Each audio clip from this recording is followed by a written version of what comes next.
મિત્રો, છેલ્લા 2 દિવસથી આણંદ જિલ્લાનું કાનવાડી ગામ એક જમીનને લઈને વિવાદમાં છે. અત્યારે આપણે જમીન પર ઉપસ્થિત છે. આપણે અત્યારે ત્યાં જ છે, જે ચરો વિસ્તાર છે ગામનો, અને જ્યાં આગળ આજે સ્વામિનારાયણ ગુરુકુળને આ જમીન નીમ કરવામાં આવી સરકાર દ્વારા. સરકારી પડતર જમીન હતી, અને જે પ્રમાણેની સમગ્ર સ્થિતિ છે, ત્યારે વાસ્તવિક જમીનની સ્થિતિ શું છે અને અહીંયા ગ્રામજનો એકચ્યુઅલી આ જમીનને લઈને કેમ આટલા બધા આંદોલનના મૂડમાં છે, તે સમગ્ર બાબતે આપણે ચર્ચા કરવા માટે કાનવાડી મુકામે પહોંચ્યા છે.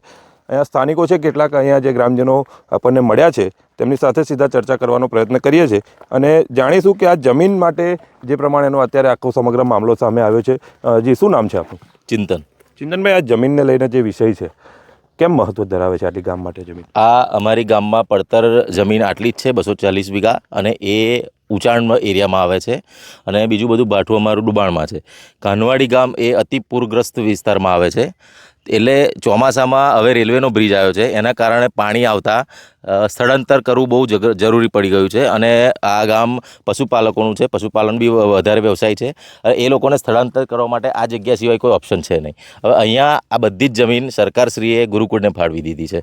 આ જગ્યા ફાળવવાથી અમારા જે ચોમાસામાં જે પ્રશ્ન છે, એ પ્રશ્નનો પહેલાં પહેલો એક મુશ્કેલી આવશે કે સ્થળાંતર ક્યાં કરાવીશું. આના આવેદન રૂપે અમે કલેક્ટરશ્રીને પણ 10 તારીખે જે ગ્રામસભા ભરી છે, સંપૂર્ણ ગામ એક છે, પક્ષથી ઉપર રહીને કામ કરી રહ્યા છે અમે બધા, અને કલેક્ટરશ્રીને પણ આવેદનપત્ર આપ્યું છે કે તમે આવો, ગામ વચ્ચે આવી અને અમારા આ પ્રશ્નનું નિરાકરણ કરો. અને અમારી આ જે એક જગ્યા છે જ્યાં અમે અમારો જીવ બચાવી શકીએ છીએ ચોમાસા દરમિયાન, જ્યારે બી પૂર આવે છે ત્યારે, તો અમે ક્યાં જઈશું? અહીંયા ગુરુકુળ આવશે તો આ એક પ્રશ્ન છે, એનો હલ અમને કલેક્ટરશ્રી ગ્રામસભામાં આવીને કરે. જી હા, ગ્રામસભામાં કલેક્ટરશ્રી આવે. આપનું શું નામ છે? લક્ષ્મણસિંહ તખતસિંહ પડિયાર. લક્ષ્મણસિંહ, આપની દ્રષ્ટિએ આ જમીન કેટલી મહત્વની છે ગામ માટે? અમારે સોના કરતાં પણ વધારે કિંમત છે. હવે આ જમીન સિવાય અમારે કોઈ બીજો સ્કોપ નથી. વધારે પાણી આવે જ્યારે નદીમાં, ત્યારે અમારે 5 થી 10 હજાર પશુ તો અમે અહીં સ્થળાંતર કરીએ છીએ, અને તંબુ નાખીને પણ અહીં જ આવીએ છીએ અમે. અને સરકારને પણ ખબર છે કે અમે જે કેશડોલ આલે છે, કેશડોલ આપે છે, સરકારને તો ખબર છે કે સ્થળાંતર કઈ કરે છે. તો સરકારે વિચાર કરવો જોઈએ કે આ ગામની જમીન આટલી બચાવવી જોઈએ, અને ગામ લોકો માટે પૂરગ્રસ્તના સમયે, સંકટના સમયે આ વનો ઉપયોગ અમે કરીએ. એટલા માટે અમે સરકારને વિનંતી કરીએ કે અમારી આ જમીન બચાવે. જી હા, ગામની જમીન જે છે તે સોના કરતાં કિંમતી છે, ગ્રામજનો જણાવી રહ્યા છે. ગુલાબસિંહ પડિયાર આપણી પાસે ઉપસ્થિત છે. ગુલાબસિંહ, એટલે એક જે ચહેરો હતો આ ગામમાંથી, જે સમગ્ર આ વિષય સામે આવ્યો, ને ત્યારબાદ જે છે એક જે ગુરુકુળના સ્વામીનું નિવેદન સામે આવ્યું હતું. ગુરુકુળના સ્વામીના નિવેદનમાં ગુલાબસિંહ એવું કહેવામાં આવ્યું હતું કે આપની સાથે મુલાકાત થઈ હતી. શું હતો સમગ્ર ઘટનાક્રમ?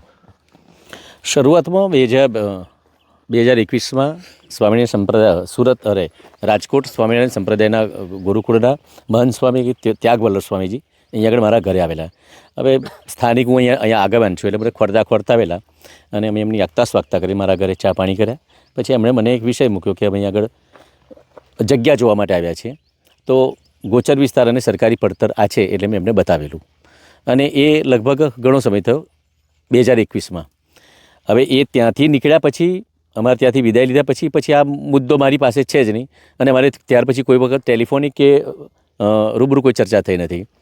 મુદ્દો ત્યારે આવ્યો કે જ્યારે અહીં આગળ આખું સરકારમાંથી ટોટલી પ્રોસેસ પૂરી થઈ અને આગળ મહેસૂલ ભરવા માટેની આખી વાત આવી, ત્યારે એમના સ્થાનિક તલાટીને વહીવટદારશ્રી કીધું કે ભાઈ આ પ્રકારનું છે, જરા જોઈ લો. તો જે પ્રમાણે સ્વામીજી દ્વારા એવું પણ નિવેદન આપવામાં આવ્યું છે, ખાસ કરીને અમારા પણ મીડિયામાં એ નિવેદન અમે પ્રસારિત કરેલું છે કે આપના દ્વારા જે છે તમામ પ્રક્રિયામાં પણ સહકાર આપવામાં આવ્યો હતો. એ વિષય પર શું કહેશો? હું આપણા મીડિયા દ્વારા બહુ નમ્ર વિનંતીથી જણાવું છું કે હું આ વિસ્તારનો વિધાનસભા ઉમેદવારનો ક્ષેત્ર છું, ભારતીય જનતા પાર્ટીનો, અને સાચા અર્થમાં લોકસેવક છું. મેં ક્યારેય કોઈ પણ બાબતમાં જૂઠું ક્યાં નિવેદન નથી કર્યું અથવા જૂઠી કોઈ વાત નહીં કરી. હું લોકોને ગોળ ફેરવામાં માનતો નથી. હું બહુ સ્પષ્ટ કહું છું કે આણંદ જિલ્લાની કલેક્ટર કચેરી, મામલતદાર કચેરી, તાલુકા પંચાયત, કૃષિ પંચ, મારી ગ્રામ પંચાયત, અન્ય કોઈ પણ લાગતા બળગતા અધિકારીઓ સાથે આપ પણ જઈ શકો છો અને કહી શકો છો કે ભાઈ ગુલાબસિંહ આ અનુસંધાનમાં, સ્વામિનારાયણ ગુરુકુળની જમીન સંપાદનના અનુસંધાનમાં એક પણ ફોન અથવા એક પણ ભલામણ કરવા માટે રૂબરૂ આવ્યા છે અથવા ટેલિફોનિક ચર્ચા થઈ છે, તો આપણને જવાબ નાનો મળશે. કોઈ પણ અધિકારીને મેં આ બાબતે કોઈ પણ પ્રકારની ક્યારેય ચર્ચા કરી નથી. તો આ ચર્ચા તો નથી થઈ, ચલો આક્ષેપ પ્રતિ આક્ષેપ જે થઈ રહ્યા છે, એની વચ્ચે આ જે જમીન છે તે આપની દ્રષ્ટિએ ગ્રામજનો માટે કેટલી મહત્વપૂર્ણ છે? સરકારને શું કહેવા માગશો જ્યારે સરકારના પ્રતિનિધિ તરીકે આ પદ પર છો? હું આ વિધાનસભા ક્ષેત્રમાં દરેક જગ્યાએ ફરું છું. ગોચર વિસ્તારો, સરકારી પડતરો બધે જ છે, નાના મોટા અંશે. મારું ગામ આકલાઓ તાલુકામાં વસ્તીની દ્રષ્ટિએ 5મા નંબરનું ગામ છે, એટલે લગભગ 8,500ની વસ્તી છે.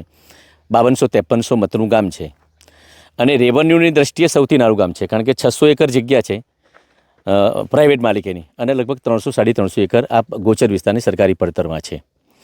હવે ટૂંકી જમીનવાળા છે, પશુપાલન સિવાય કોઈ વિકલ્પ નથી અને નોકરી કરે છે લોકો. 10-12 હજારની, 15 હજારની, 20 હજારની નોકરી સામે જીઆઈડીસીમાં કરે છે. એટલા માટે મેં મારા વિધાનસભા ક્ષેત્રના શિક્ષિત બેરોજગારો માટે સરકારમાં જીઆઈડીસી માટે મેં માગણી પણ કરેલી અને માગણી મંજૂર પણ થયેલી છે અને એ પણ આ જ જગ્યાએ મંજૂર કરવાના છે એવું મને લગભગ છે જ અંદાજ. એટલે આના અનુસંધાનમાં આ જગ્યા ખૂબ મહત્ત્વની છે. સ્વામિનારાયણ ગુરુકુળને આપે એમાં મારો કોઈ વિરોધ નથી. સરકારની જગ્યા છે અને એ સરકારને નિર્ણય લેવાનો છે. પણ એક આગેવાન તરીકે, પ્રતિનિધિ તરીકે મારી આજે પણ નમ્ર વિનંતી છે કે આ જગ્યા અમારા ગામ માટે રાખે, કારણ કે આ નદી કિનારાનું ગામ છે, પૂરગ્રસ્ત વિસ્તારનું ગામ છે. અહીં આગળ ખૂબ જ મોટું ફ્લડ આવે છે. ગત વર્ષમાં જ્યારે ફ્લડ આવ્યું ત્યારે માત્ર 30 મિનિટમાં ગામ લોકોએ કોઈપણ સંજોગોમાં ભાગવું પડેલું એવી પરિસ્થિતિ થયેલી. લગભગ 16-17 પશુઓ આમાં ડૂબીને મરી પણ ગયેલા અને લોકોએ જાનહાની, પોતાનો જાન બચાવવા માટે ઘરવખરી કે અનાજ કે કશું લેવા નથી રહ્યા અને બધું જ નુકસાન થયું હતું. છતાં પણ અમે લોકોએ એને એ પૂરમાં ખુદ તકલીફ વેઠી હતી. આ જગ્યા એક એવી જગ્યા છે કે જે જગ્યામાં લગભગ અંદાજિત 5,000-7,000 લોકો વસવાટ કરી શકવાની ક્ષમતા ધરાવે છે. અહીંયા ઘર વિહોણા પણ કેટલે છે, કેટલાકને ઘરથાળ મળ્યા પણ નથી, જમીન વિહોણા છે, આકારણી પણ નથી થઈ. હજુ લોકોને આવાસની પણ જરૂરિયાત છે. તો હું સરકારને મારી નમ્ર વિનંતી એ છે કે અહીંયા આગળ કાં તો જીઆઈડીસીનો ઝોન કરે રોજગારી માટે, અથવા આવાસો ફાળવે, અથવા બીજી અન્ય કોઈ પ્રોજેક્ટ કરે. એમાં અમને સંમત છીએ. ગુરુકુળમાં પણ હું સંમત છું. જો હું તમને હજુ પણ કહું છું, ગુરુકુળમાં પણ મારી સંમતિ છે. પણ જે વહીવટી પ્રોસેસ થઈ રહી છે એ વહીવટી પ્રોસેસમાં મારું જે નામ ઉછાળવામાં આવ્યું છે એમાં મને સંશય છે. એટલા માટે હું મહેરબાની કરીને સરકારને પણ વિનંતી કરું છું કે આ અંગે ઘટતું કરવા વિનંતી. જી હા, તો જે પ્રમાણે સમગ્ર વિષય છે, અત્યારે ગ્રામજનોએ એકસૂર થઈને ગ્રામ પંચાયતને તાળા માર્યા છે અને કહ્યું છે કે જે પ્રમાણે આ સમગ્ર જમીનની જે ફાળવણી કરવામાં આવી છે તેના પર ગ્રામજનોનો સ્પષ્ટ વિરોધ છે. અત્યારે મોટી સંખ્યામાં ગ્રામજનો અત્યારે આ જમીનમાં પણ ઉપસ્થિત છે. આપણે નદી કાંઠે જે જગ્યાએ એકચ્યુઅલ જે જમીનની ફાળવણી કરવામાં આવી છે ત્યાં સુધી આવ્યા છે અને એક વાસ્તવિક ચિત્ર અમે આપને આમાં બતાવવા માટેનો પ્રયત્ન કર્યો છે. બીજી તરફે વાત કરવામાં આવે તો જે પ્રકારના એક બાદ એક જે પ્રમાણેના સ્ટેટમેન્ટ સામે આવ્યા છે અને તેને લઈને પણ જે પ્રકારેની એક વાતોનું એક જે વલણ ઊભું થયું હતું આ સમગ્ર વિષયને લઈને, તેની ઉપર પણ પ્રકાશ પાડવાનું જે છે અમે પ્રયત્ન કર્યો છે. કાનવાડી જમીનને લઈને અમે પડની અપડેટ આપના સુધી સતત પહોંચાડતા રહીશું. તે જોવા માટે અમારી સાથે જોડાયેલા રહેજો. ત્યાં સુધી અમને રજા આપશો. ફરી મળીશું નવા વિડીયો સાથે અને અપડેટ સાથે. નમસ્કાર.